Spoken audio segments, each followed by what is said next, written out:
রাষ্ট্রপক্ষে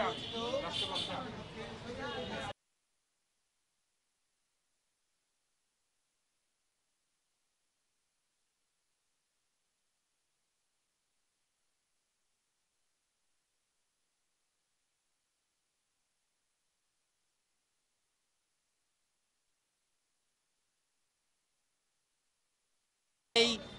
বিশিষ্টকে অত্যাচার করে, নির্যাতন করে এবং তাকে ধর্ষণ করার পর তার গলা টিপে হত্যা করে সন্ধ্যা নদীতে তার লাশ ফেলে রাখে এবং পরবর্তীতে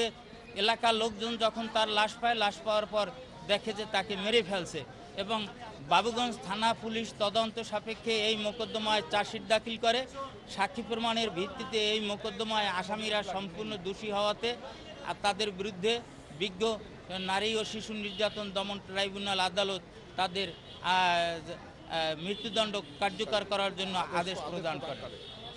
আর এই মামলায় আমি ইনশাল্লাহ অনেক খুশি হয়েছি যে আজকে বরিশালে যে এত বড় একটা মামলায় যে আজকে জজ সাহেব যে দিছে রায় দিছে, আমরা অনেক খুশি হয়েছি।